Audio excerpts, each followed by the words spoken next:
Coming off of a one-caution race last time at Lernerville Speedway, we make way for the virtual Sarver, Pennsylvania, as we head to the first track on the iRacing service, outside pit stalls, and no walls on the outside.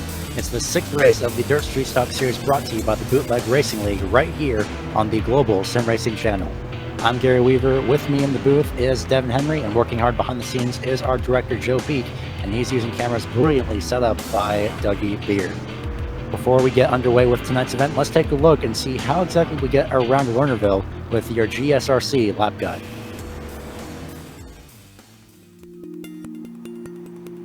Welcome to Lernerville Speedway, a staple in the Pennsylvania dirt track racing scene.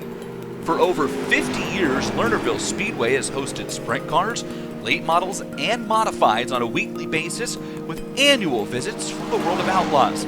Located 30 minutes north of Pittsburgh in the tiny town of Sarver, Lernerville is known for its high speeds and the unique 4/10 mile layout. When a driver first rolls out onto the track at Lernerville, they might ask, where'd the wall go? The only barrier at this track separates fans from the action down the front straight. It's a short one. That makes Lernerville particularly challenging for those who like to ride around on the cushion. On the top side can help keep the speeds up and provide momentous runs. If you drop your right rear, probably off staring at the trees. Well, the layout at Lernerville is also asymmetrical, creating 4 very different corners, and as a result, the back straight's never really actually straight. Turn 3 can be especially deceiving. It's got a wide, sweeping entrance, but buyer beware. Turn 4 cuts hard, and that wall we talked about, it'll still come out and bite you. Well, that's our look at Lernerville Speedway. We hope you enjoy the show.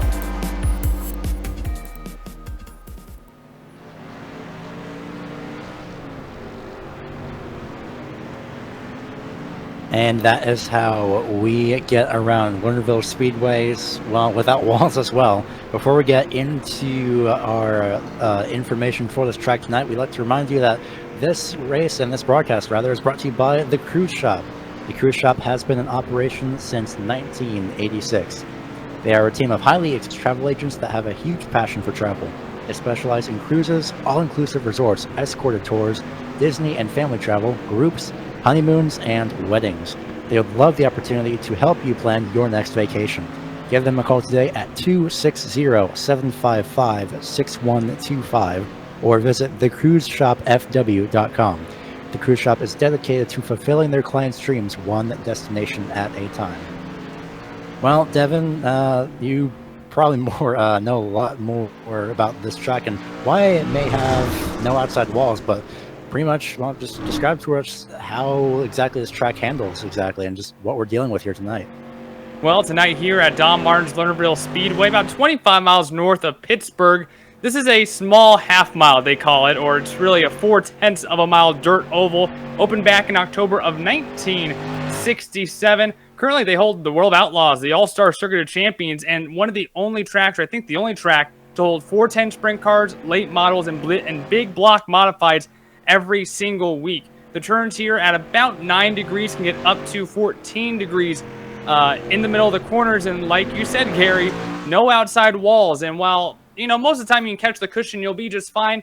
The most treacherous part about this track is trying to punch the hammer off of 2, because usually there's a wall there to tell you, okay, you pushed it a little bit too far. Well, halfway down the straightaway sometimes you think you're okay, but you're not. If that right front tire starts to swerve off the track, the right rear will follow it, and you're going to completely miss turn number 3.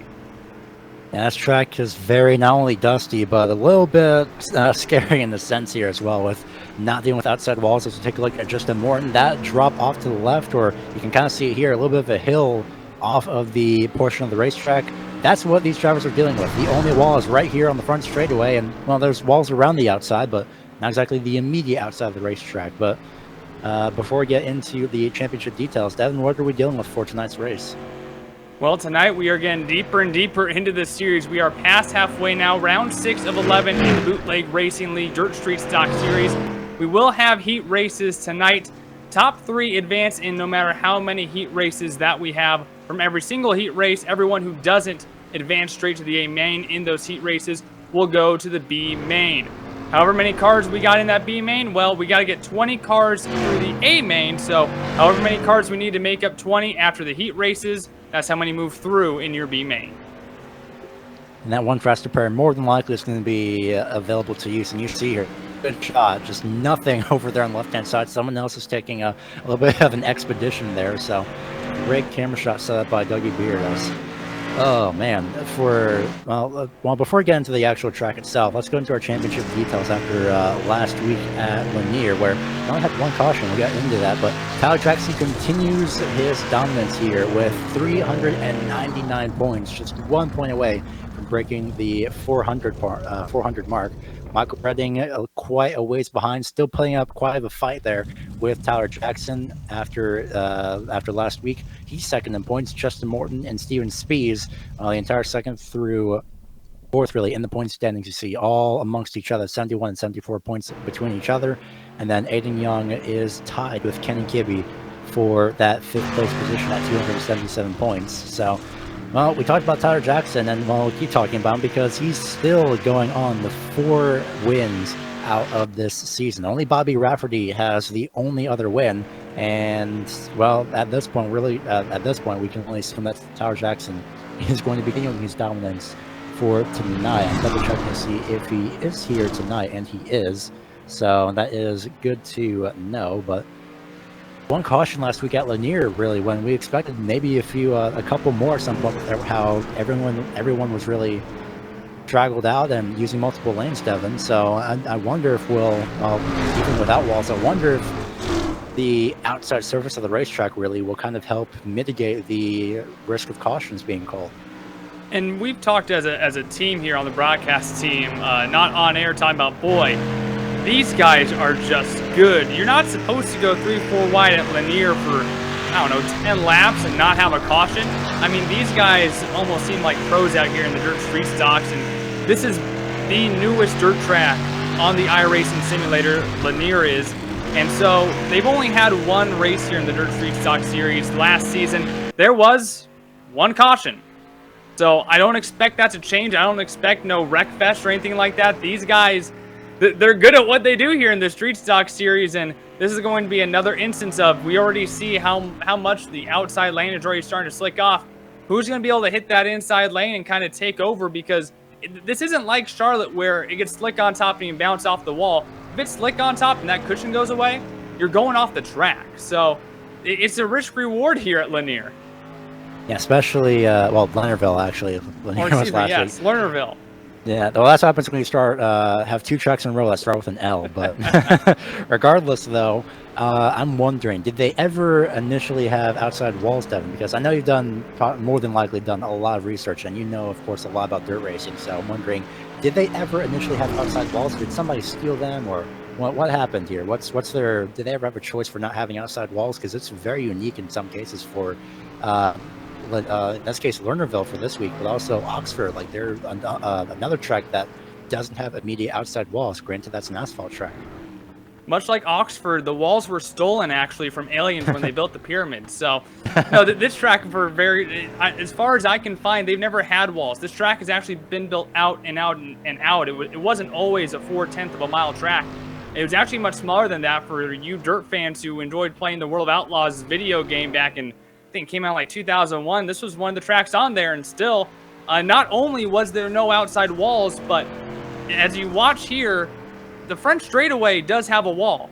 Back when this was a smaller track, there wasn't a wall there. The track was actually in further, and so even on the French straightaway, you could still fall off the track. So as far as I can find, there's never been walls here. It's just another perk about Lernerville Speedway, and before it was Lernerville Speedway, it was an amusement park and a skating rink.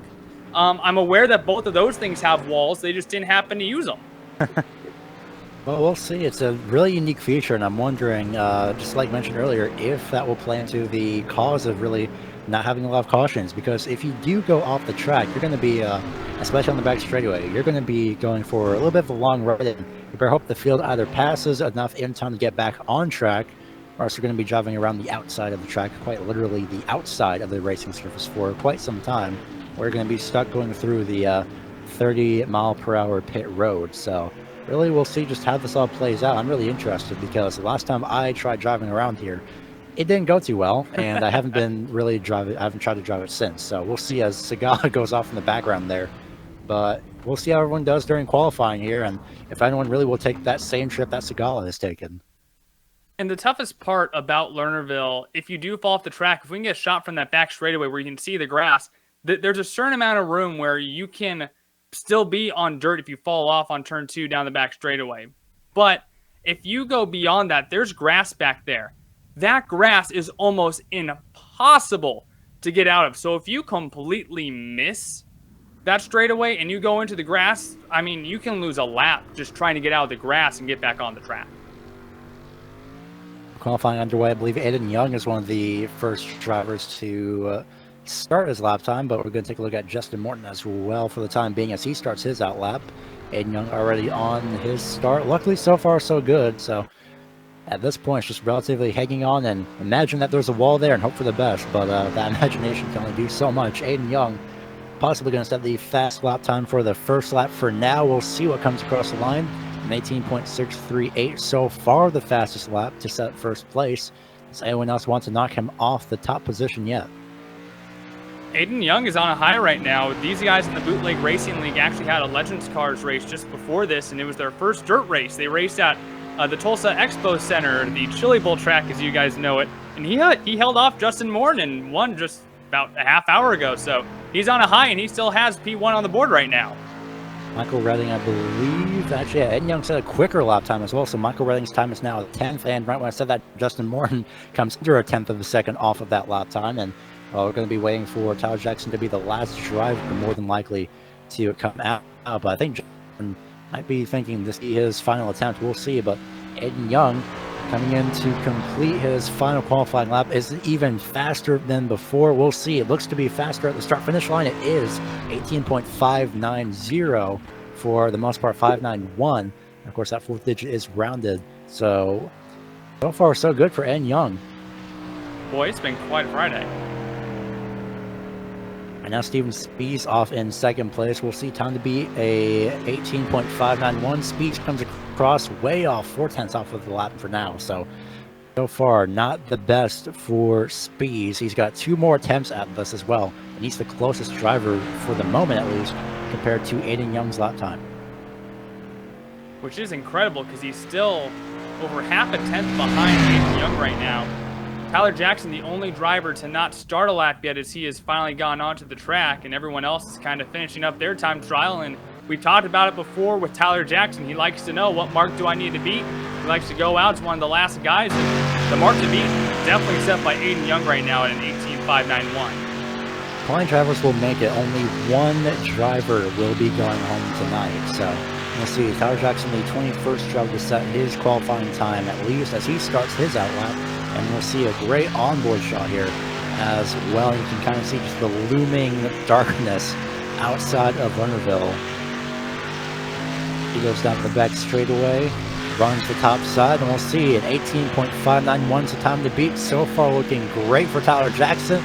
Across the start-finish line, wow, 3/1000ths of a second off.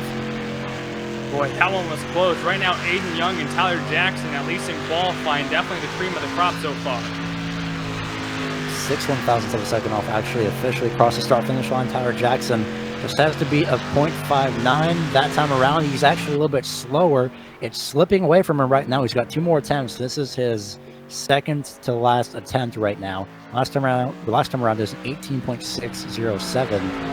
But Aiden Young and Tyler Jackson very even on laps. We've seen someone be able to challenge Jackson on lap times and on track, and there it is, a 5.57, just about a half a tenth quicker than Aiden Young is Tyler Jackson. And I don't think Tyler Jackson can immediately put it away, but I think he wants to really make sure that he wants to set that pole time. Final lap off turn number 4, maybe a little bit wide, right up against the wall, and slower that time from the wide exit.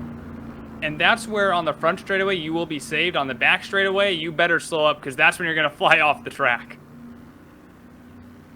Just about 30 seconds remain, and so far it's still a projected, at the moment at least, 6 heats for 6 heats than the B-Main, the Constellation event, but more than likely that will be changed once qualifying gets sorted out by the iRacing service. So you can see right here, this is also great. You can kind of see the back portion of the outside pit stalls as well. Long way for the drivers to go around, but a lot of spacing as well for everyone to work on their cars over at the actual Lernerville Speedway.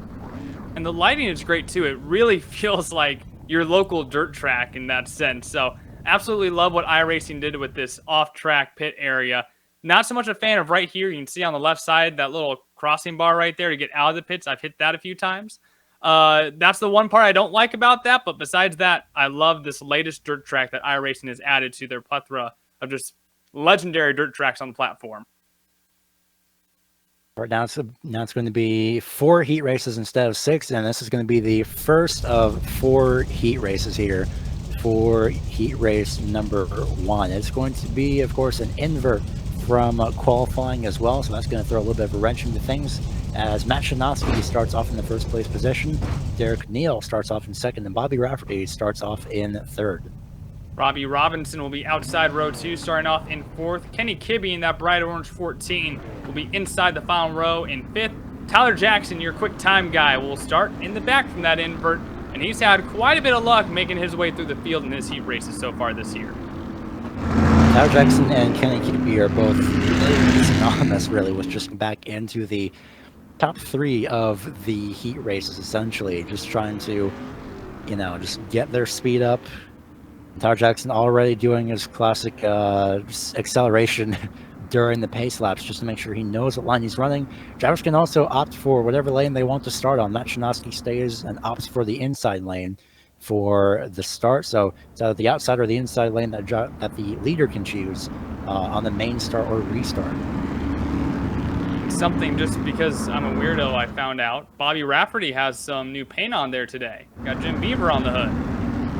Bobby Rafferty with the paint, I honestly would not have noticed that. So yeah, it's a lot more noticeable. Interesting change compared to his previous paint scheme. So a little bit of a change up this week for the second half of the season for Bobby Rafferty. Keep it fresh. You know, I think he's going to try and use it for bad luck, so we'll see.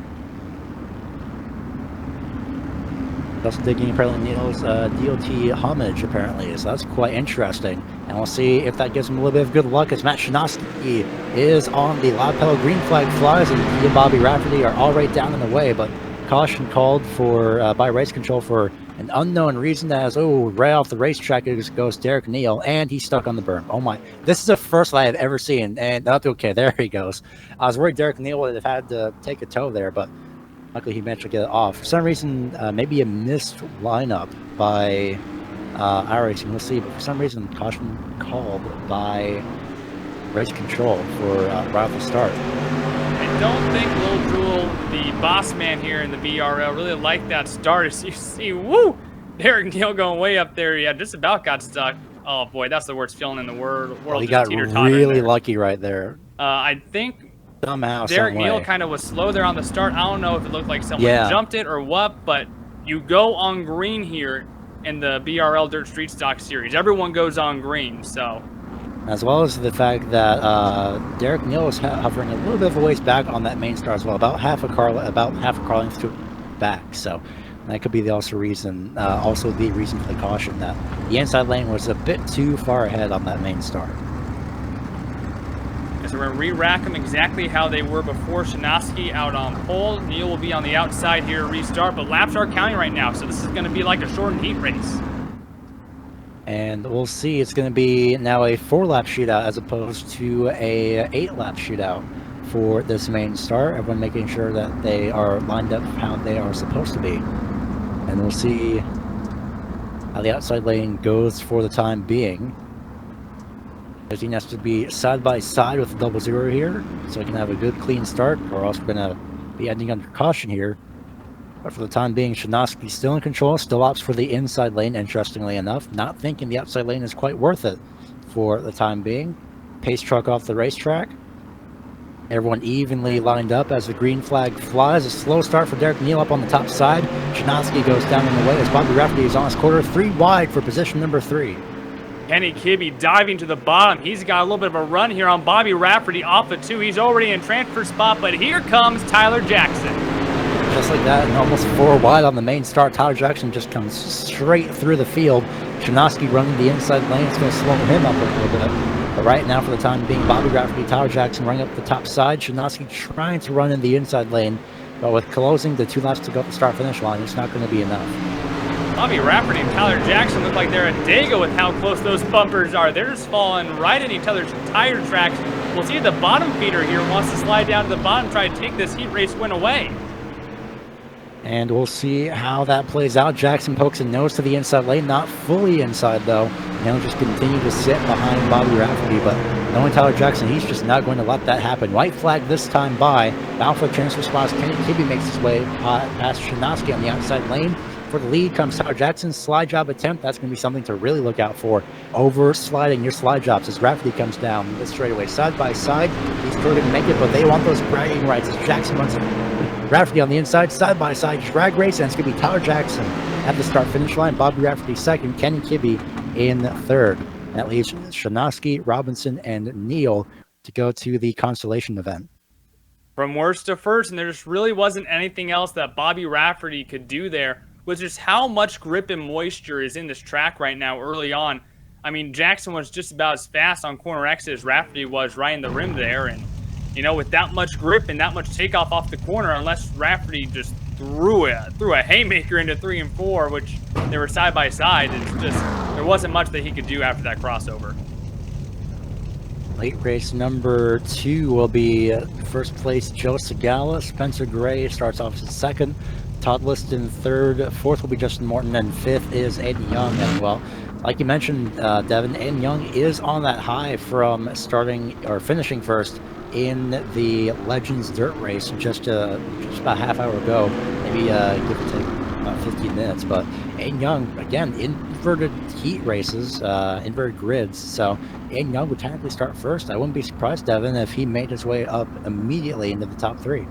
And that's the fun part about BRL, right? We get to watch these guys in the heat race try to come up through the pack, and hey, that Legends race, that was the first dirt race of the year in that series, and Aiden Young, hey, flex a little bit of muscles, and then qualified speed 2 here at Lernerville.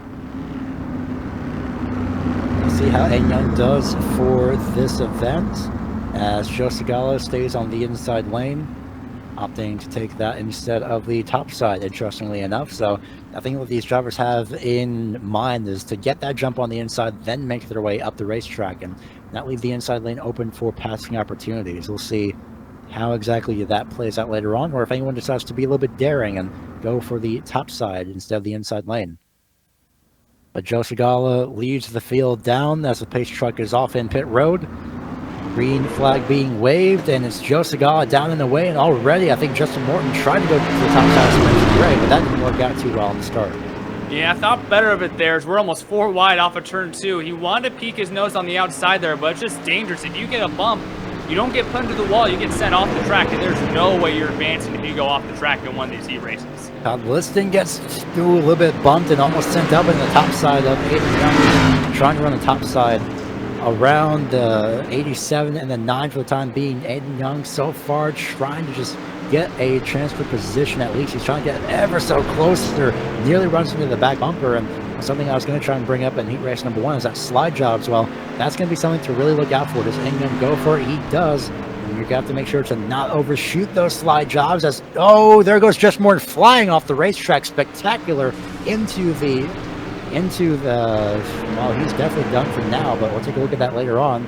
Justin Morton, unfortunately, out of this event so far. He had the consolation for a last second attempt, but Aiden Young now up to 3rd place. Boy, I don't think Morton's going to forget that one there, because one thing that I was going to say, an issue with the sliders is not only can you not overshoot it, but you can't just lay in front of someone for a block pass, because someone can just absolutely send you off the track, and that was actually the opposite, where the guy behind the slide job got sent off the track, and boy, Justin Morton, who was fast trying to get in that transfer position to move on, now he's in the pits. Right now, a little bit of contact with the 93 and the 87 as Spencer Gray slides off and down to the inside lane. He'll hang on to it as Todd Liston now looks to... Oh, Segala's off the track, and Aiden Young, and that means Aiden Young still in transfer position. Joe Segala. That's pretty much everybody now going off the top side. Todd Liston going down to the inside for the lead on the inside of Spencer Gray. This is 2 laps to go, no less, but something that's going to try to say you either overshoot your flying off the track, or you just take the track a little bit too high for your slide jobs, and well, that happens, but well, we'll see how this goes with 1 lap to go soon by Spencer Gray leading, Aiden Young in 3rd in the transfer spot. Joe Segala, I don't think, is in enough striking distance, so that means it could be Spencer Gray coming across the first top on opposite side of the speedway.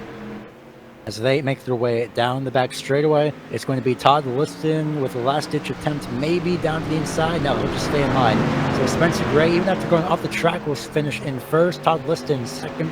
Aiden Young finishes in third. And Joe Segala, unfortunately, will have to go to the last chance qualifier with Justin Morton. And that's one, if you're Aiden Young, you just hate, because you're sitting there and, I mean, when you race, you have a tendency to follow the guy in front of you in terms of how far you want to push it off the corners. We see this in asphalt racing all the time when two guys get into the wall. Well, here at Lanier, well, okay, I'm going to follow the guy in front of me here. I know he's got speed. Well, the guy in front of you just overshot the end of the corner there, and you just happen to follow him. But we do have breaking news from the chat here. Tyler Jackson said that he's up for an EOL challenge in the feature. That'd be fun to see Tyler Jackson come from the end of the line in the A-main. What do you think of that, Gary? I mean, I knew it was a chance to show. Oh, this could be the replay right here, possibly within a couple of laps. So you'll get that event in just a couple minutes, or possibly by probably by the warm-up. We'll see how everything plays out. But in the meantime, Tyler Jackson, quite interestingly enough, calling for that challenge. So as if the heat race wasn't enough for the drivers going from last to first with the invert grid, Tyler Jackson really wants to prove himself. But in the meantime, heat race number 3, this is the first of 2 pace laps, so pace truck not going to pull off just yet. Brendan Myers starts off in first place. He'll opt for the outside lane, interestingly enough. Austin Belkey starts off in second. Third place, John Wilson. Michael Redding fourth. Fifth place is Steven Spees. And, well, for those that may not know, I found out by going off the racetrack in turns 3 and 4, there actually is, if I remember correctly, Devin, you might know this as well, a bus in the infield in turns 3 and 4 that has a very similar looking livery compared to Brendan Myers. Boy, I flipped over there a number of times. I don't recall that. I'm going to have to look now. I've spent a lot of time over there too, Gary. I don't remember that. Although, you know what? I do remember a tweet, something similar to that. It might be in the pits, if I remember. Yeah, somewhere around that area of turns 3 and 4. But regardless, we'll see how that plays out. But I wonder if Brendan Myers could get a little bit of good luck from this as the green flag flies. That's going to be Brendan Myers already down in the way on the outside. Michael Redding immediately not waiting, and he should have probably waited a little bit. 3 wide, a lot of contact between the final 4. John Wilson goes around, slideways, he saves it, well, sort of. He should be getting back going relatively soon. He is. And, well, Michael Redding maybe a little bit too early on the passing as he tries to hold off the 55 as Steven Spees up top. Yeah, that's a tough move to pull off, especially straight into turn 1, trying to just cut down right there, and just wasn't cleared himself, and unfortunately for John Wilson, he gets the worst out of it. Whoa, there goes Brendan Myers off the track.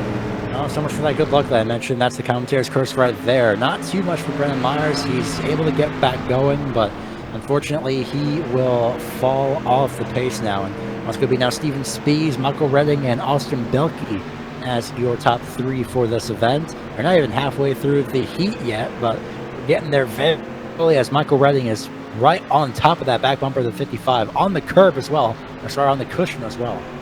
And part of this is just needing to have rapid adaptation to the track. As the top continues to slick off, because that's where everyone is running right now, it's not going to hold as much grip, so you're going to slip and slide more the harder you're on the throttle. And what happened to Myers there might have just been a case of the track slicked off more than he thought it was, and all of a sudden he's off the track, and now yellow flag is out here halfway through this heat race. It may have been because of Brendan Myers actually going from the back straightaway off the racetrack into turns 3 and 4s, and then it gets rear-ended there by the pace truck, we'll see. But Brendan Myers just having a little bit of an expedition again off the track in turns 3 and 4. So interestingly enough, that was the cause of the caution. I never really think it would be an immediate cause, but we'll see. It should be right here, just the right rear tire off way too much, and shouldn't be not a lot of smiling going on after that, I'm sure, by Brendan Myers.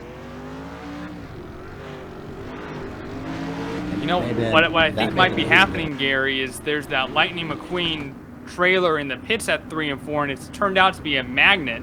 Brendan Myers is trying to run his race, and the car just gets whipped out towards the pits.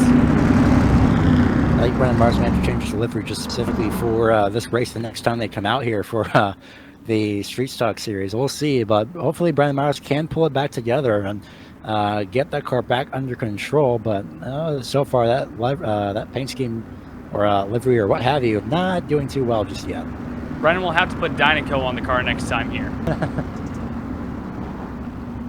Maybe, we'll see. I wonder if he's actually planned to ever run that paint scheme as well. So, a lot of interest there with team liveries for Brendan Myers. We never really know what he has up his sleeve, but in the meantime, it's going to be lights out on the pace truck. And something I just realized, actually, it's going to be off camera, but the pit entry, or lights actually remain on, but the pit entry actually does have a string of lights hanging above that with flashing caution lights. I never realized that until now, so it has a lot of little secrets here, apparently. The detail in this track, iRacing just did a superb job. And actually, we're going to take this one to the checker flag, Gary. Yeah, it slipped my mind entirely. I was so hyped for it, but I was so hyped for a restart. Steven Spies, Michael Redding, Austin Belke going to be your top three. John Wilson, Brendan Myers going into the consolation event. Well, yeah, the lap count completely slipped my mind, to be quite honest. I was so hyped for to see what would happen there, and I didn't think to check the final remaining laps, unfortunately. But luckily, they do have a last chance in the next heat race for 12 laps. But in the meantime, they have heat race number 4 to wait out on. That's going to be Charlie Kuzma, Ron Snyder, first and second, Brock Levitt third, Jared Melton fourth, and J.R. Shepard fifth. And, well, Devin, we've seen J.R. Shepard a fair amount of times here make his way into the feature. Yeah, and J.R. Shepard, he's been doing pretty good in the BRL series. Last week, won the Legends cars, won the SK Modifieds, and the Grand National Series race. And so just wants to add another virtual trophy up on that virtual trophy case. Let's see what Jared Shepard has in store, running his usual paint scheme. I believe Jared Melton running a different paint scheme this week, if I remember correctly by the looks of that. But we'll see what everyone has in store for this event. Charlie Kuzma, I believe, making one of his first starts here in BRL for this week. He opts for the outside lane.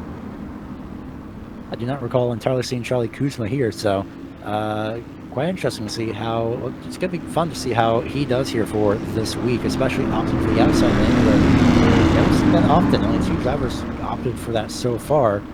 And Kuzma already more than likely watching the heat races there to see what line is the best. Well, looks to be the top side. Might as well start up top and try and get momentum that way. So we'll see what these drivers do in these next 8 laps. Pace truck off the track.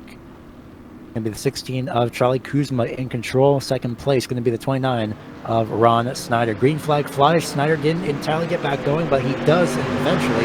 It's just going to be side by side for first place, and the second Melton be right all over the back bumper. The 16 here as the 29 Snyder tries to come up top, but it's not going to work out. Ron Melton has some space up on top, now slides down to the bottom. We're 3 wide here for the lead in this heat race after the first lap contact, and Melton almost slides down into the grass. And Melton just manages to hang on to the inside lane for now as Snyder gets shuffled back on the inside lane to third place, and Jared Shepard very quietly made his way from 5th to 2nd already, and he's going to be pulling a little bit of, it's going to be maybe having a little bit of contact, but definitely some close racing for sure with the 16, depending on how and what line these 2 drivers run as we ride on board.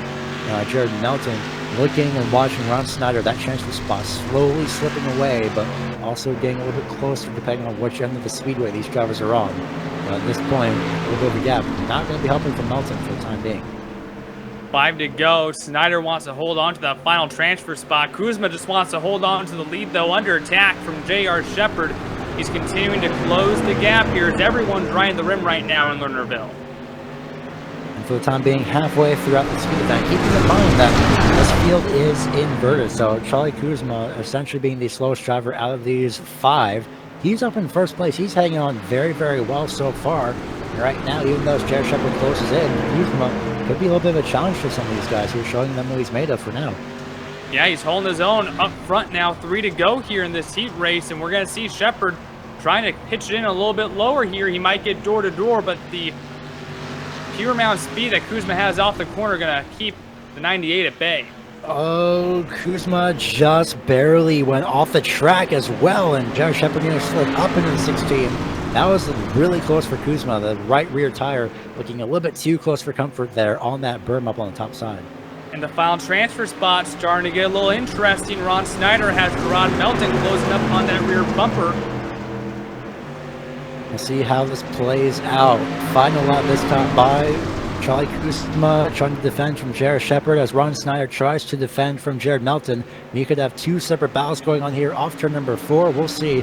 Last ditch attempt for all these drivers as Charlie Kuzma rounds turn 4. Jared Shepard looks to the inside at side by side for the transfer spot, and Ron Snyder comes out in 3rd place.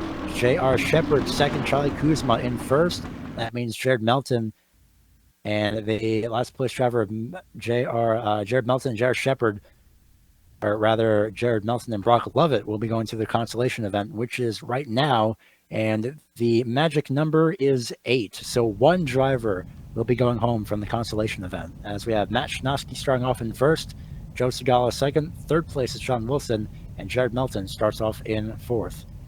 Robbie Robinson in the 56 will start out in 5th. Justin Morton outside row 3 in the 9. Brennan Myers will start off 7th in the 25. Brock Lovett in the 66 will roll off 8th. And rounding out your field, the only spot that will go home tonight right now is held by Derek Neal in the 15 car. Luckily for Brennan Myers, he does have a good little bit of a buffer really for spacing, depending on and really a little bit of a buffer as well, depending on how many positions he loses. And well, we'll just see. I wonder if that magnet may have maybe adjusted that magnet a little bit, maybe decided, okay, well, we're going to maybe put a tarp over that little bus there off in the distance and see how that works. So Nat Shinoski going to be leading the field to the green. He opts for the top side. Joe Segala starts off on the inside. And Gary, I'm trying my best. I can't find that Lightning McQueen bus here in the pits. I remember there was a tweet about it. I just can't seem to find it right now. I'm a little disappointed. It's way out of sight, so we'll see if that little magnet there and that little bit of bad luck for Brendan Myers is going to still remain, but hopefully for his case it will not. So Matt Shanoski in the meantime in the 00 brings the field to the green flag here momentarily. Keep an eye on Joe Segala. Joe Segala hopefully learned a little bit more about the spacing here at Lernerville. Even with the practice session, you can't really be too sure on where your right rear tire is for the main start, at least for the outside portion, and how close you have to be, how close you can't be. As the green flag flies, Matt Shanoski down in the way, Derek Neal giving the rest of the field a little bit of space in the back. Down in the way as they rush off down the back straightaway. The bottom lane just did not get off and start going, and that top lane just rockets like a slingshot up on top as Melton follows behind Matt Shanoski. And look out, because Justin Morton is coming on the outside too. Justin Morton with a charge up top on the outside lane. So far he's going to get held up a little bit by Jared Melton, but so far so good for the time being. Everyone just trying to hang on and scramble for the correct line. Joe Segala stuck on the inside lane as he's got the 66 and Brock Lovett on his outside lane. Jared Melton trying to go for 2nd place, but not enough momentum there. Off turn number 4, Justin Morton going for a slide job for 1st place, but it will not work. He stops himself from sliding up. Great awareness, great track awareness as he drag races with Matt Shanoski as they go down to 3 and 4.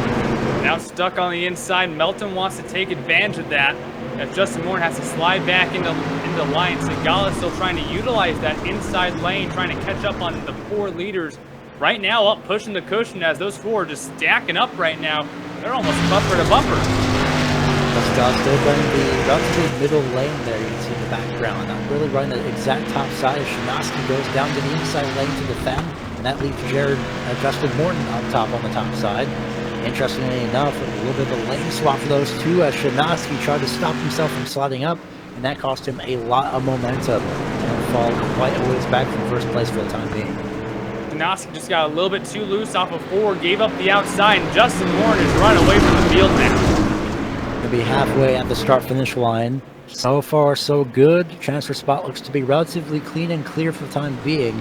Derek Neal quite a ways back, maybe just waiting for something to happen, maybe can't find the momentum just yet as well, but for 2nd place and 2nd through 5th place or so, it's definitely been a little bit rough here. There goes Brock Lovett down to the inside lane, halfway already as Jared Melton just tries to hold off on defense, and that was a close moment by Brock Lovett. The top is really starting to slick off, and Lovett was actually taking advantage, being just a little bit lower and caught up to this group, but boy, Justin Morton right now is just absolutely running away here in this consolation race. Segala, you can see, trying to poke his nose in from the 5th spot now.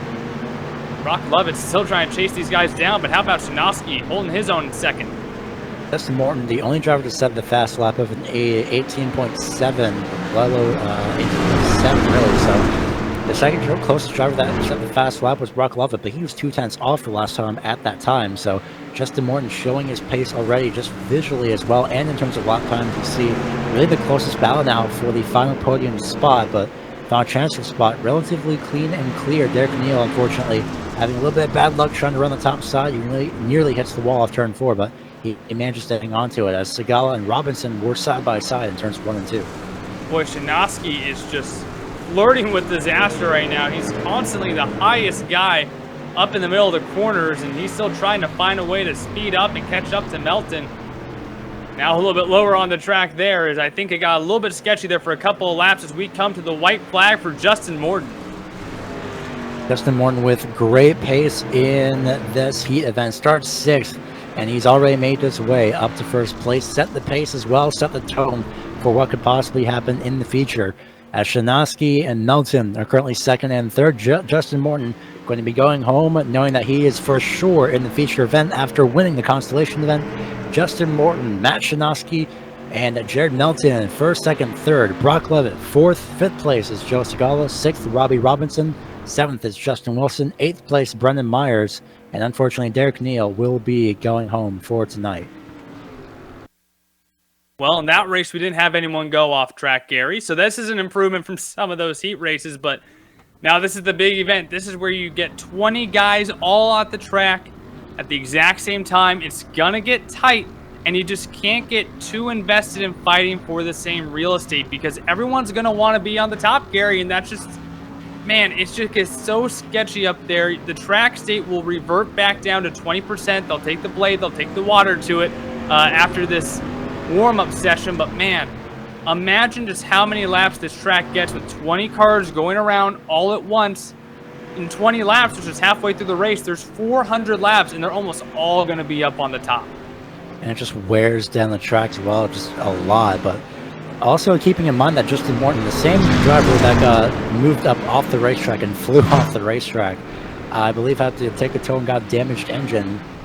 He won the Constellation event, and he is in the feature as well. So great job by Justin Morton. I'm not sure if it'll be possible to still get the replay. We'll see. But in the meantime, though, just at this point, just really just watching the track state decrease at this point and seeing how it looks now and keeping an eye on it, getting a lot of practice in, especially for those that had advanced from heat races 1, 2, and 3, kind of forward maybe heat race number 5 as well, or Constellation event. Yeah, I think Justin Morton's going to end up okay. Last season when this series raced at Lernerville for the first time, Morton led 7 of the laps, finished in 2nd to Tyler Jackson, and so he knows his way around this track, and he has the ability to move his way through the field. I know that he won't be super far back, but if Tyler Jackson, currently fastest in warm-ups, does take an EOL penalty challenge, we might just have the top 2 finishers from last season coming from almost the back of the pack, as Morton will be a little bit higher up. But man, we're going to have 2 stallions coming on up through the field possibly. Yeah, at this point, something to really keep an eye on. Tyler Jackson, of course, to a surprise of probably nobody. At this point, he is up on top in the practice charts in the timing. So again, just setting the pace at this point, quite literally, for the event. 20 drivers will be going in. Only one went home. That was Derek Neal. But I think Neal at this moment is just sticking around, just watching at this point, knowing that at least he had 2 chances. And does have a chance, of course, next week for next week's event. So we'll see, of course, how everything goes. It's going to be Fairbury next event as well. So that's going to be quite interesting to see how that plays out. But, well, for now, it's just a matter of really practicing, running the lines in, and hoping that you know how to handle that right rear tire if it goes off the berm. Yeah, and it's actually kind of cool. Both Derek Neal and we also had Charlie Kuzma out here tonight making their season debuts in the BRL Dirt Street Stock Series. As we see, I don't know if Tyler Jackson got the bumper there to Kenny Kibbe or not, but that one was awfully close. And yeah, that's the toughest part. We haven't seen anyone make the mistake of powering off a little bit too hard off the 2 and knocking his way off the track in the middle of the back straightaway. But we've seen Justin Morton hit the far outside wall and just demolish his street stock. We've seen guys slide off in the middle of the corners, and Now you have to try to do this with 19 other cars on the track. This is just a 5-car, 6-car heat race. There's going to be slide jobs, there's going to be movement, there's going to be banging, because you know that these tanks are capable of doing it. I think at this point with this track, we're going to need some special external cameras at some point, because sometimes there's just things that either there's just things that are unexpected, really, especially with this track. But even though it's just something really, oh gosh, even with pit exit, it's a good thing that pit exit and green flag pit stops don't exist here, because there's some close exits here just within the practice session. So 1 minute remaining, and already it's starting to get rubbered in. It's already starting to gray out just a little bit, and well, at least the inside lane. The top lane, however, is pretty much already starting to blacken up just a little bit. Yeah, and the blacker that gets, that means that it's getting slicker, it's getting slidier, if you will. It's almost like taking an asphalt street stock and might as well be punting it on here, and you'll get about the same result almost. It starts to take rubber, it gets really, really hard there, and the slicker it is, the less grip you have. The less grip you have, well, the harder it is to get off a corner. I mean, whether you're an asphalt guy or a dirt guy, when you're on asphalt and it's super hot outside and you're on old tires, it's slick. Well, same thing when a track slicks off in dirt racing. The track gets slick and it's hard to punch the throttle off the corners. And when you are in trouble and you know that you're going off the track and it's slick up top, well, you might just not know what is the right thing to do. Hit the gas, hit the brake, lift, just steer into it really hard. And the later we get in this race, if you get in trouble, boy, those decisions are gonna mean the difference between a top 5 and finishing 5 seconds behind the field. May need to utilize every single one of our onboard cameras here for this, because this is going to be, I have a sneaking suspicion that hopefully they won't be put to much use, but we shall see how this plays out. As the warm-up is over, and your feature grid is as follows. It's going to be Tyler Jackson still starting off in first place. Aiden Young starts off in second. Steven Spees in third. Fourth place, Jared Shepard. Kenny Kibbe starts fifth. Sixth place will be Justin Morton. Seventh place holds Michael Redding, and Jared Melton starts off in eighth with Ryby Robinson. Ninth and 10th place being Todd Liston. Well, 11th is John Wilson, Brock Lovett in 12th, Bobby Rafferty 13th, Spencer Gray 14th, Austin Belkey 15th, Ron Snyder 16th, Derek Neal 17th, Joe Segala 18th, Brendan Myers 19th, Charlie Kuzma 20th. A little bit different than what I have on my iRacing, so we'll see. Yeah, we'll see if we can kind of fix that up a little bit here. And in the meantime, the moment is a little bit tense right now, because I'm wondering if Tyler Jackson will be granted that EOL challenge. He has yet to be granted that so far, so we'll see how this goes. Yep, race control is given. Yeah, it's given him the EOL penalty. And Tyler Jackson goes from first to the back of the field. We will see what Tyler Jackson has in store for tonight as he lets the field by. And Tyler Jackson, no, he's going for the last to first. He's going for the last to first challenge at this point, basically. So that's going to leave Steven Spees in control of the field, I believe, from third to first. And Tyler Jackson, I've seen multiple last to first challenges done before, but not to this extent. So we shall see how this goes. Also have Austin Belkey in the pitch right now. I'm not sure what exactly that's about, but this is going to be a ton of fun, I think, here, because we're going to have Justin Morton coming from 13th, and we're going to have Tyler Jackson coming from dead last here in this race. Man, Gary, we're in for some fun here tonight at Lernerville. Pace truck is off, fielding control of the 55 of Steven Spees as the green flag flies. We're underway at Lernerville, under the lights for 40 laps, slipping and sliding as they all make their way down into turns 1 and 2, sliding all over the racetrack, just figuring out what line works for them.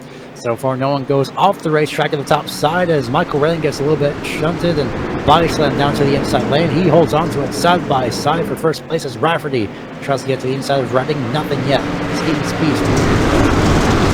Boy, Justin Morton is already starting to catch up to these guys. He is into 7th place. He sees the rest of the field right in front of him as it starts to mellow out front. Expect these guys to start moving up through the field.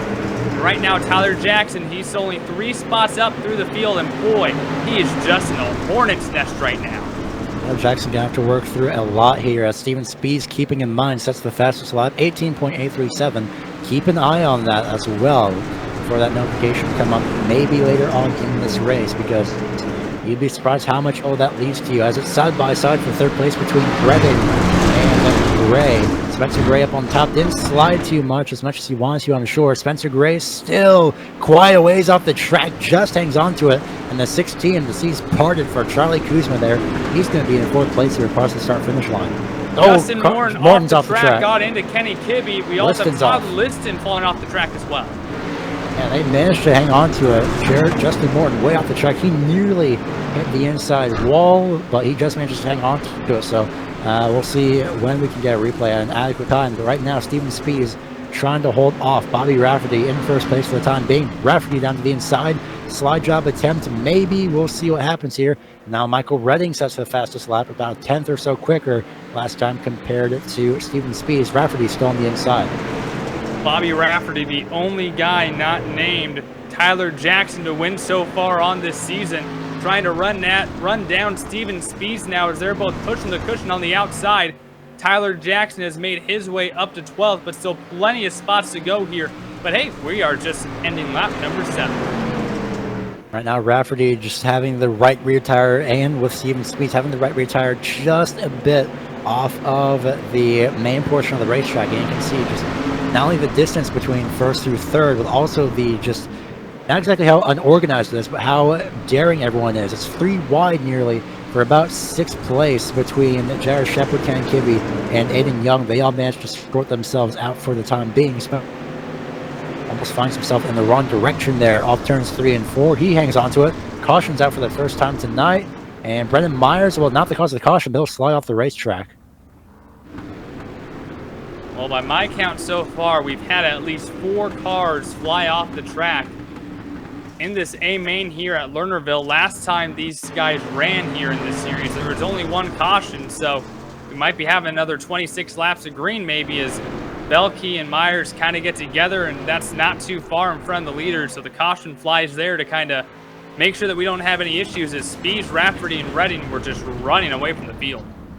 They're also both pretty slow. They went from about 60 miles an hour up top to about 30. That was when they made their way all the way down the racetrack. So Belkey almost had it, but for the time being, he is back in pit road. So regardless, for the time being, caution is out for the first time. Tyler Jackson, well, he's up to from 12th to 11th, as you know, we see Austin Belkey currently sitting in pit road. Maybe took a tow, or at least drove his way back.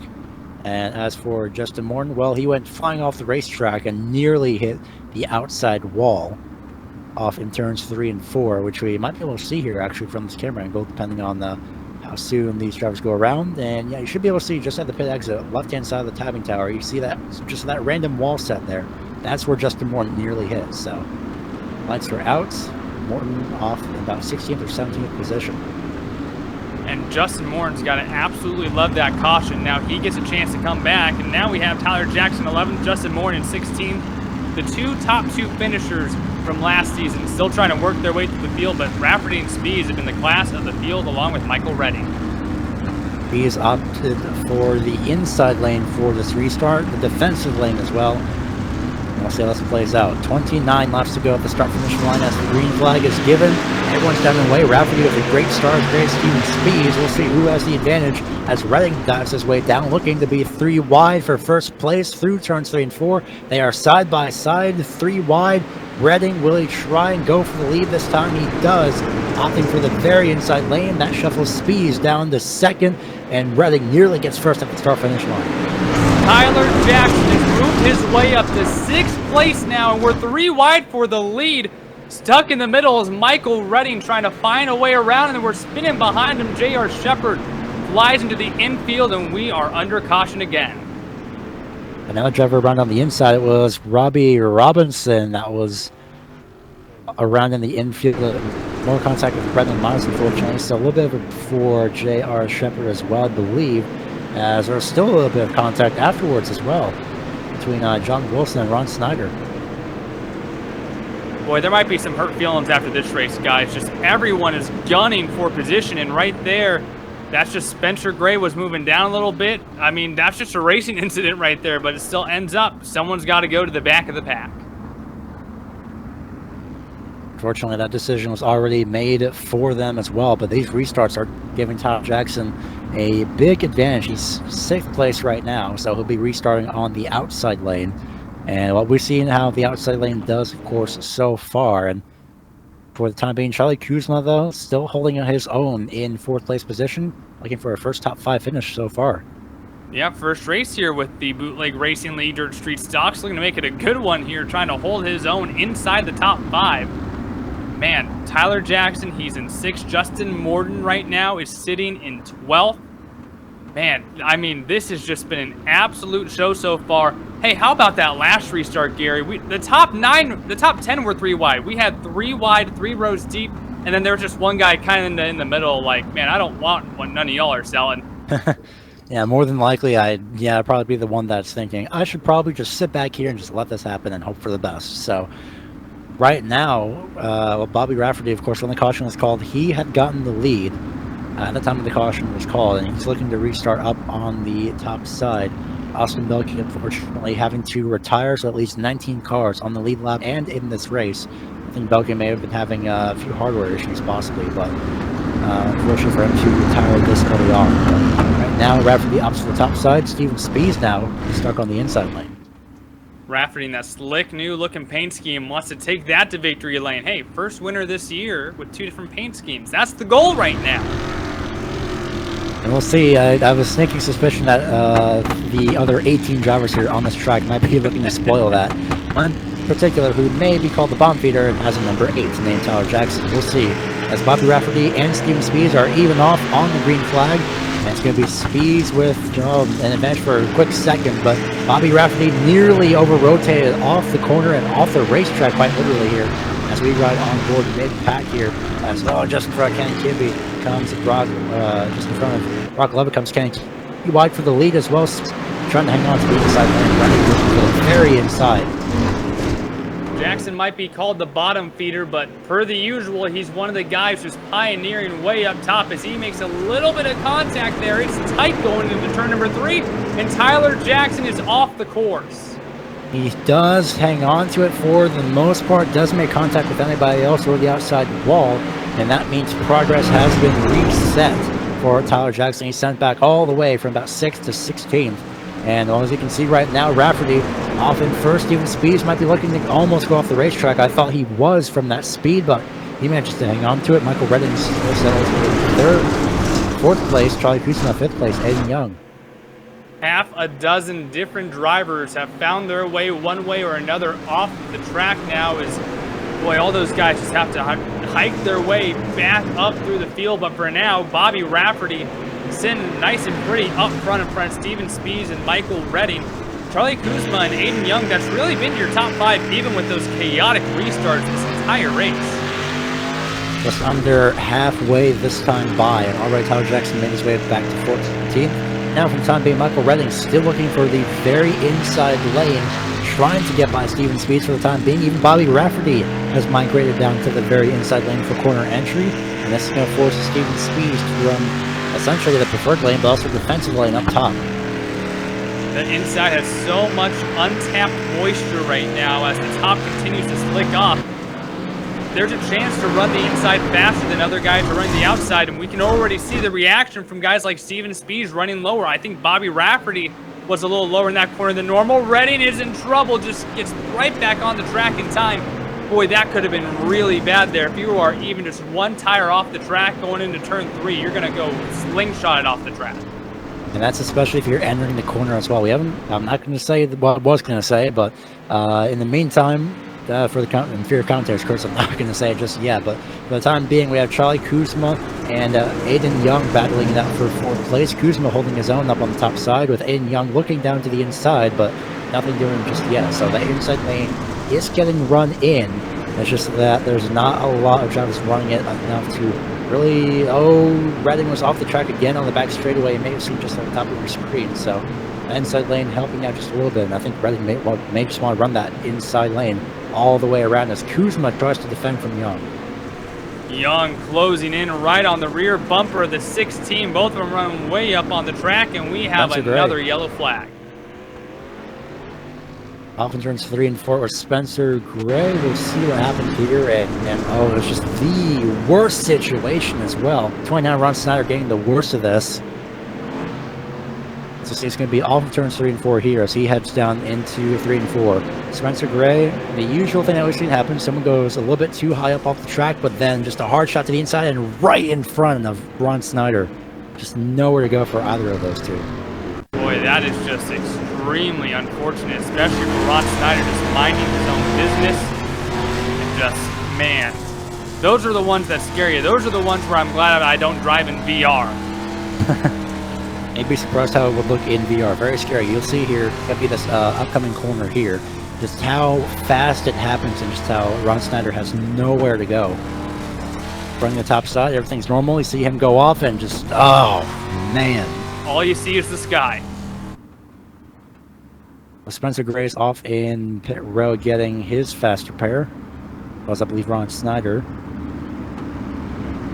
Lights is still active on the pace truck for the time being. Might be shutting off this time by. So it's going to be a 9-lap shootout down to the end. And with Tyler Jackson's setback from earlier on, not with the EOL, but the second setback where he went wide. He's 11th right now. We may be seeing the first time that Tyler Jackson is not going to be able to win a race, but I don't doubt him whatsoever. We'll see what he has in store in these final 9 laps. Justin Moore 9th, then Tyler Jackson in 11th. They sit right there bumper to bumper. The two guys who finished in the top 2 last year got some work to do with 9 to go. Bobby Rafferty will lead the field to the green flag. This could benefit Michael Redding heavily, though, in the points. As we restart, Redding dives down to the inside lane, already to the inside of Bobby Rafferty. Tries to get 2 cars in 1 pass. It won't work. We got 1 of the 2. Speeds tries to look to the inside, and the entire top 3 wreck as those 2 go off the track. And it's going to be big bad luck. Caution is out. And it's going to be a huge pileup in turns 3 and 4. Someone went flying in the air. Michael Redding is, well, so much for that. Brennan Myers is well involved. Huge crash off turn number in the back straightaway. Wow. We're definitely going to need this aerial shot. All year, this entire season that we've been broadcasting, I have not seen these guys just, boy, so aggressive at times here. But once again, that's just another racing thing. Not only are they fighting for real estate, but speeds comes down a little bit. Redding's trying to get up to prepare for the corner, and they connect. And you were just talking about how Redding had a chance there, and Brendan Myers comes from nowhere. And I think this ends up with Redding on his roof. It does. And so he has to tow, and man, what was going to be a potentially phenomenal points day is going to end up being a disappointment and likely a couple of laps down. Going to be onboard replay from Brendan Myers as well. Just absolutely nowhere to go. You see the madhouse it was, and you probably be able to see even from this angle afterwards, just the big pileup it was and chain reactions that everyone avoiding. But nowhere to go. Redding tries to reverse and come back, but unfortunately, it was just too little too late. So it's going to be 5 laps to go. We're going to get the 1 to green signal as they're looking to be right, go double file already. So 4-lap shootout. And the next closest driver in line for points advantage is Aiden Young, who's currently running in 2nd place. Bobby Rafferty is 7th place in the point standings coming into this. So this could benefit Aiden Young very, very heavily. But Charlie Kuzma, first podium looking to be so far.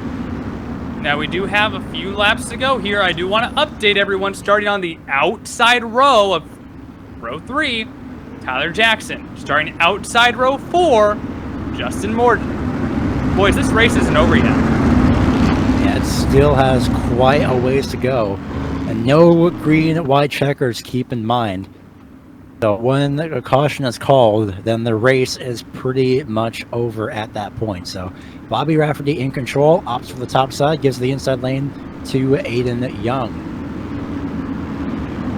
Already leaning on each other's doors as the green flag flies. Rafferty leaning on Aiden Young as well. Green flag is out. Tyler Jackson looking to go all over the back bumper of 75 in turn 1. Jackson down low. They bump doors for the lead. Young and Rafferty banging doors, and they're almost 4 wide behind them. Tyler Jackson moves into 4th. Everyone is right on top of the cushion. Watch out, the bottom feeder's on the move.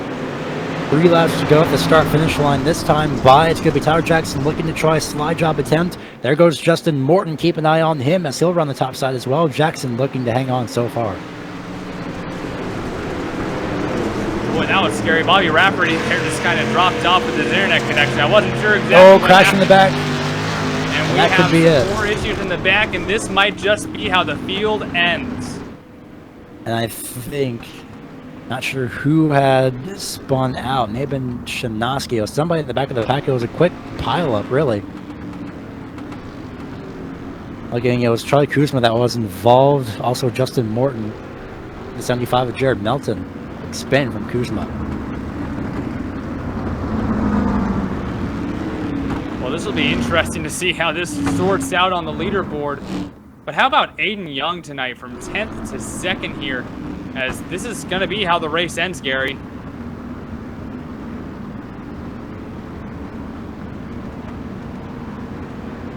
Boy, Charlie Kuzma, a huge disappointment for him there.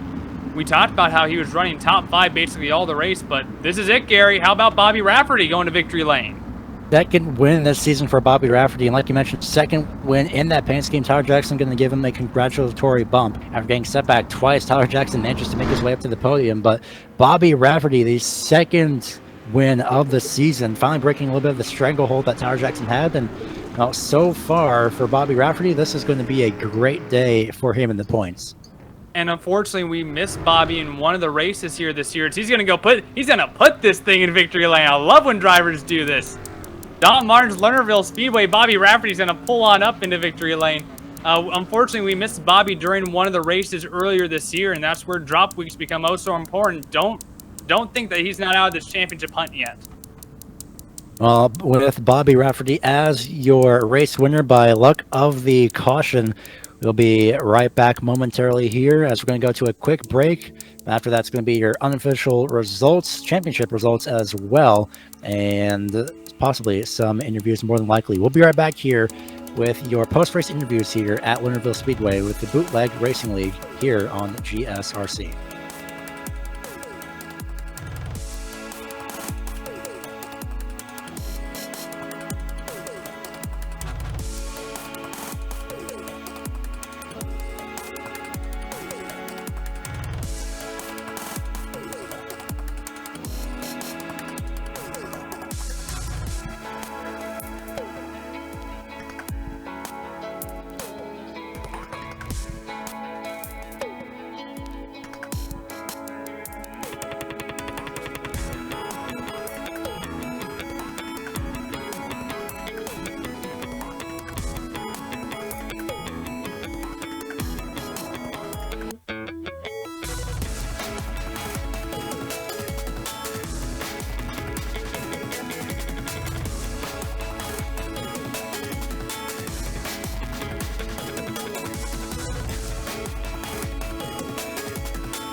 Welcome back to Lernerville Speedway here with your post-race coverage here for the Bootleg Racing League. Round 6 has been completed, and after 5 cautions, this is how your finishing results are as follows here. Bobby Rafferty with his second win of the season, break most stranglehold that Tyler Jackson has been putting on for the past couple of weeks. Aiden Young finishing off in 2nd place. Tyler Jackson taking a willing EOL challenge, a last to first challenge. Got sent back twice, made his way up to 3rd place by the end of it. Gerard Melton finishes in 4th. Justin Morton finishes in 5th. Kenny Kibbe and Steven Speeds finished 6th and 7th. Brock Lovett 8th. 9th place is Joe Segala, and 10th place is Todd Liston. J.R. Shepard rounds out his night in 11th. Ron Snyder 12th. Robbie Robinson takes home P13. Charlie Kuzma, man, gotta feel bad for that debut tonight here in the BRL Dirt Street Stock Series. Ran up front all night, but has to settle for 14th. John Wilson ends 15th. Matt Shinoski 16th. Spencer Gray ends the night in 17th. Michael Redding, another guy who ran up front all night long, has to settle for 18th. Brennan Myers 19th, and Austin Belke rounds out tonight's field at Don Martin's Lernerville Speedway. Before we go into your updated point standings, it's going to be a three-person interview of your top three. And we're starting off with your race winner, Bobby Rafferty, second time this season and first time with two different paint schemes as well. So I did mention at the start of the broadcast that paint scheme may have helped give you a little bit of good luck. And well, so far, that looks to be very true. I would say a little bit of good luck, but also a huge gift in plain English from Tyler Jackson. I mean, point blank, class of the field tonight. No, nobody was going to touch him, and him starting for the back, you know, that was a huge help to me. If he had started pole, it would have been see you later, bye-bye, and it would have been a good race for second. So, you know, thanks to him for, you know, giving the rest of us a shot. That's a quite interesting challenge, though. I've never seen anyone willingly say, you know what, I'm going to go and take a willing EOL and start from the back in the feature race after I've been dominating the past 3-4 weeks. So that's absolutely incredible sportsmanship by Tyler Jackson as well. But aside from that, how is this race out there for you tonight, especially with the lack of outside walls? Because you and a couple other drivers had some very, very close moments here. It's honestly not one of my favorite tracks in the street stocks. I really enjoy it in the more powerful cars like the 410 and the Super because you can drive off the bottom. With these cars, you have to be up on the top, and it's such a knife edge. And with me running VR and having a very low GPU, it's very hard for me to judge. So hopefully here soon I'll be able to upgrade that GPU. Maybe it'll change my mind. But regardless, it was really good racing. I had a really good battle up there. And I'm kind of upset that we ended under caution. You never want to win that way. But, you know, again, like I said, huge shout out to Tyler to come from the back of the pack all the way up to third.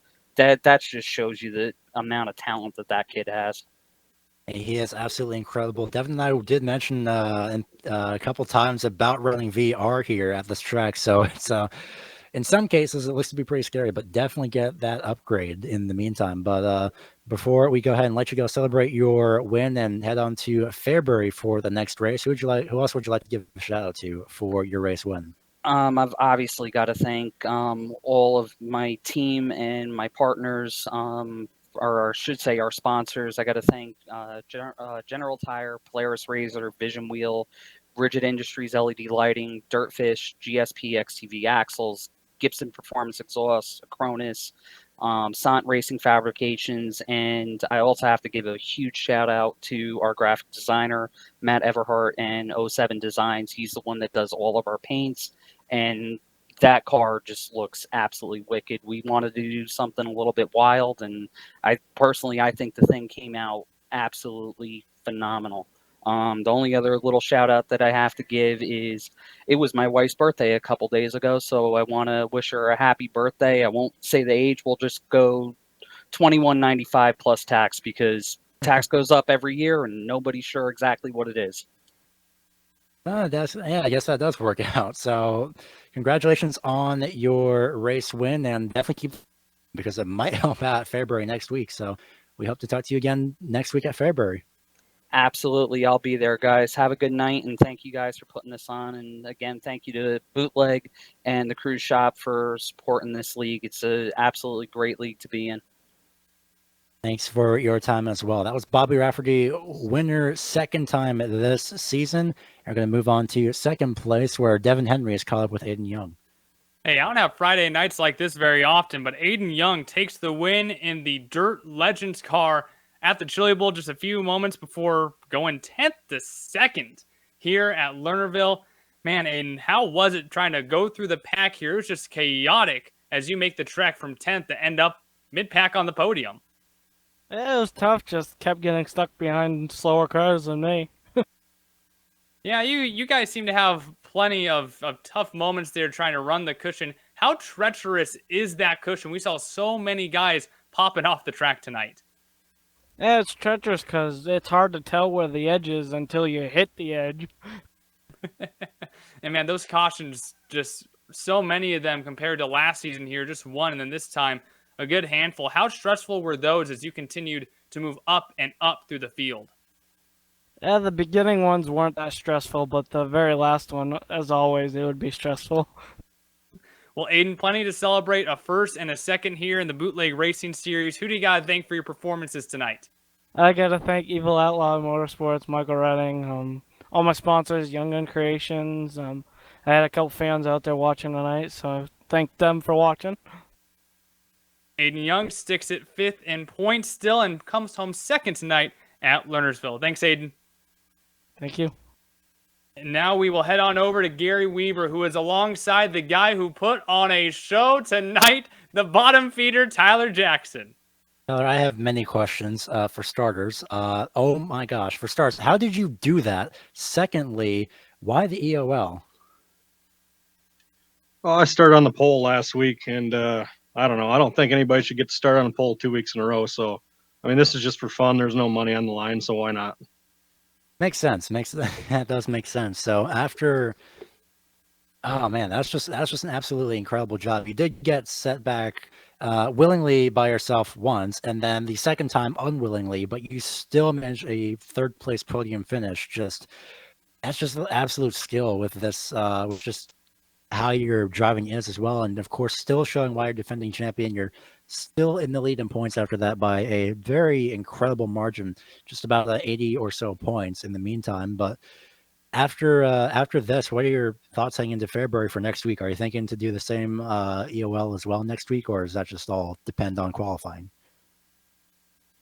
Oh yeah, we'll see how next week plays out. And I mean, I don't want to make it an every week thing. I'll never get a win again. But I had a good run going there until about lap 20. We got kind of forced up off the berm in turn 3. It's the one time I wish we would have had a wall. I could have stayed on the track there. But all in all, it was pretty good. I think I may have caused that last caution kind of sliding Jared there, and then I think they got collected behind me. So I apologize for that. Before we go ahead and let you go, and a bit too early, but heading into February next week, what are your thoughts for that short track? February is probably my second best favorite track other than this. I live 2 hours north of there, so I spend a lot of nights on those backstretch bleachers in the summer drinking beer. So it's always faster on the top. Sometimes the bottom will come in 3 and 4. It just depends on how much rubber it takes. Luckily, an outside wall as well to help everyone rotate the car. So before we go ahead and let you go celebrate your 3rd place finish, anyone that you like to give a shout out to? Yep, I got to thanks the girlfriend as always. Jack CDM on the hood of the car. Got NC Resources quarter panel. Milner Media with this neat shark design we got. I want to thank Lowell for putting on this league. It's an awesome league. Thank you guys for an awesome broadcast. I watch it every week. Thank you for your time and providing an awesome show for us as well. We're going to go ahead and let you go. Tyler Jackson finishing in 3rd place. Thank you. Before we wrap up for tonight, championship update is going to be Tyler Jackson to absolutely no one's surprise. It's still 1st place in the point standings just after an incredible drive. 2nd place is Morton moving up from 3rd place. Steven Speeds is now 3rd place in the points after moving up from 4th. Aiden Young and Michael for 4th and 5th place. Actually, no, Michael Redding 4th place in points and Aiden Young 5th place in points. So before we go, any final thoughts, Devin, for this event tonight? Boy, just Tyler Jackson, how incredible of a run that was to go to the back essentially twice. And I mean, hey, I know it's virtual, but going to the home track next week, man, you don't take an EOL penalty. You go out to your home crowd and you go out and you have yourself a day. So we'll see how Tyler Jackson does at home next week at Fairbury. Obviously put on a great show tonight. And as we wrap up from Lernerville Speedway, we'd like to give thanks again to the Cruise Shop that you can contact at 260-755-6125, or you can visit their website at thecruiseshopfw.com. The cruise shop is dedicated to fulfilling their clients' dreams one destination at a time. Thanks to the Bootleg Racing League for coverage of their Dirt Street Stock Series. This is round number 6 at Lernerville, and thanks to the companies that provide the software and hardware for our broadcast that you see up here on your screen. Additional thanks goes to June Lalonde, who provides our wonderful music. You can contact her at the link below link below on your screen. Provides our wonderful music. If you're interested in also having her provide some of your great work. If you'd like to find out more about GSRC, including upcoming races, you can find it at Global SimRacing Channel.com, or you can check out our social media at Twitter, where it's at GSR Channel, Facebook, which is Global SimRacing Channel, or Instagram at _Graham. If you'd like to support the channel, go check out our merchandise store at gsrc.storenv.com. That is gsrc.storenvy.com. Link is in the description below. Don't forget to head over to our YouTube page and hit that bright red subscribe button, as well as the notification bell. Set your preference to all so you don't miss a moment here on the Global SimRacing Channel. Upcoming race on GSRC, well, the next Bootleg Racing League race for Dirt Street Stocks is at Fairbury at 5:10 p.m. Pacific, p.m. Eastern. You see here on your screen, round number 7. Other races will be going by on your screen for other series that we cover, and you can mark them down on your calendar if any of these catch your interest. Signing off as we sign off from Lernerville, thanks to co-commentator Devin Henry, director Joe Peak, and camera provider Dougie Beard. I've been Gary Weaver, and until next time, race clean, race hard, and we'll see you on the track.